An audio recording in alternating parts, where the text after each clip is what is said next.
hear this, you are not alone. This is the Resistance. What's up, everyone? This is Tinman with the Resistance, sitting here with an old friend of mine, my buddy Patrick. Lucid. AKA Lucid. Dude, you and I honestly haven't seen each other in a long time. We've seen each other, we just haven't hung out very much. Like, yeah. I came down a couple weeks ago. I saw a couple of my friends down in the San Jacinto area, and then I stopped by your pad on the way back up, and then we got the idea to do this interview. Yeah. What I mean is, you and I, we oftentimes didn't see eye to eye, and thus we had a falling out. And this is one of those situations where you and I have a difference in ideologies. Okay. You are more streamlined, more conservative, and I'm the political activist, quote, conspiracy theorist. Right. And that's kind of what prompted this whole discussion is you wanted to get a little bit of insight as to what it is that I do and think. Right. So, for to start off, why don't you tell us what you think and your political views and your standpoints? Well, I'm very right-wing conservative. Of course, that goes without saying Republican. I don't know exactly what you want me to say as far as my views and opinions go. I mean, I got a lot of views and opinions. I mean, there's a lot of things going on right now. Our current president trying to take away our Second Amendment rights, our freedom of speech to picket in front of the White House. I completely disagree with both of those. For one, the freedom of speech thing, you should always have the opportunity to speak in a public forum. It says it in the Constitution. Also, Second Amendment rights, the right to keep and bear arms, trying to be taken away. You know, this disarming the United States is a very, very stupid move. Not just because I myself am right-wing conservative or Republican, for that matter, and I believe in the Constitution. I'm this fucking, this upstanding American and whatever. But because the last person to disarm the United States... Oh, you mean disarm a country? Or, yeah, to disarm a country, was Hitler. And he took over Germany, and then thus World War II happened. I mean, we're just asking for trouble if we disarm the United States. People are going to know that we are no longer able to keep and bear arms to protect ourselves, our freedoms, and our constitutional rights. And the only people that are going to suffer from these laws that are being enacted to take away our Second Amendment rights are the law-abiding citizens, the people who follow the rules. Okay? Because criminals don't give a fuck. They'll rape, murder, and pillage until their heart's content. They don't care. Which is the reason why the only people that are going to suffer are the law-abiding citizens, because it doesn't matter if they put a law on it. They'll find a way to get a firearm. And then they're going to... don't matter. Exactly. And they'll eventually go rape, murder, and pillage. I mean, that's pretty much the basics of it. I mean, they know that the United States no longer is going to be able to bear arms, so what's going to keep them from, committing more heinous crimes? Yeah.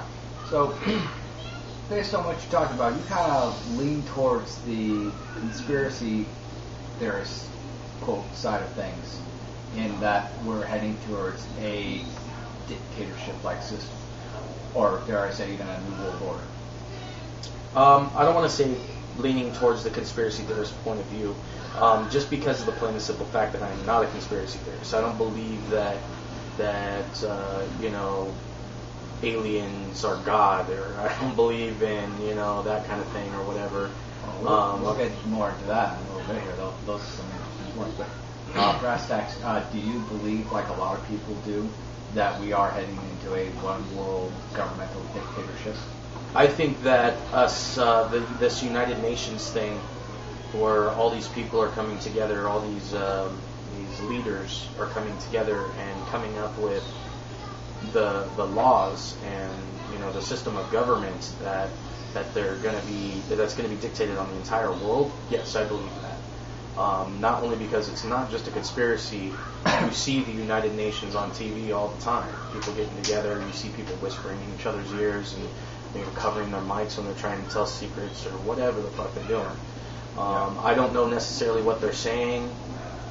I don't have any first-hand knowledge of anything like that, but I do see slowly but surely things coming out of our president's mouth, things coming out of other countries' leaders' mouth, leading towards a unification of nations and making it one rule, one nation. I don't think that it's too far-fetched to believe that can happen, but I do believe that the fact that our president, he's just kind of going with the flow of things. He's not even questioning things. He's just taking other people's words for it. He's just doing what he's told, basically.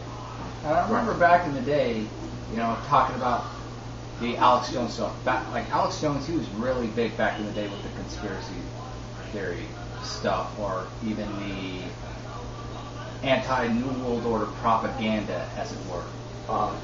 And you and I had many, many conversations back in the day, and you and I were on totally opposite spectrum. I was awake, I was talking about this stuff, and you're like, no, this can't happen, this is not how it is, so on and so forth. But as the years progress, and I notice now that you and I are back in contact with each other, things have kind of changed with you in that respect. Recent developments in these past few years have very much shown that not only are they capable of this, but it is entirely possible, and there was a lot of shit going on that back in the day, and even now, that a lot of people didn't want to accept and didn't believe were actually happening. Because me personally, I'm a see the facts, trust the facts kind of guy. Only because I have been raised that way. Well, if I came on camera right now and said, "Oh, you're a terrorist," but I have nothing to back it up. No facts, no video proof, no aftermath of your terrorist activities or whatever. What have you on that subject, that standpoint? How is that fact? It's not fact until it's proven. It has to have some kind of tangible evidence for me to believe it. As far as that is concerned, religion's a different topic. We'll get to that later. Yes, we will. Because you and I had a brief conversation over the phone a while back where we got this huge freaking conversation. It just was totally off the wall, and I loved it. It wasn't anything bad, ladies and gentlemen. Let me tell you, it was off the hook. And we're going to cover some of those points here. The first point, the whole conspiracy theory aspect. Naturally there are conspiracies out there, but that doesn't associate with conspiracy theory. Theory is nothing more than an idea that is yet to be proven. Like Darwin's theory. If it's proven, then it becomes Darwin's law. And it's the same with the, quote, conspiracy theories. Everybody thought that the 9/11 wasn't an inside job and that it was just a, quote, conspiracy theory. But then looking back at the facts and the evidence, the official story and everything didn't make a lot of sense. And the more you look at it and you hear the politicians, like you've indicated, openly talking about a new world order. You and I watched a video earlier today where Obama was talking about a new world leadership and that the people aren't smart enough to govern themselves and they need a leader to guide them. To be honest, I didn't agree with Obama being president to begin with. I didn't vote for the guy. But and it's not because he's racist. Look, this guy ain't white.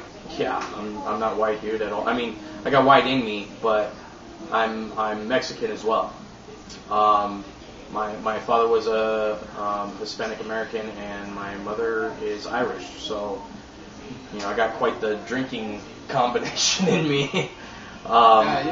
You've got the muddy waters, like as the common term goes. There's no pure race. So right. how could there even be racism involved when nobody, in a sense, is even a pure race? I know some possible skinheads who see this will debate this, and I'll get trolled like a motherfucker, and I welcome it.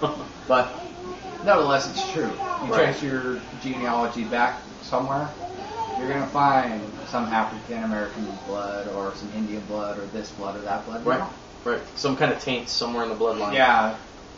The world being 65 billion plus years old, yeah, the water's going to get muddy real quick.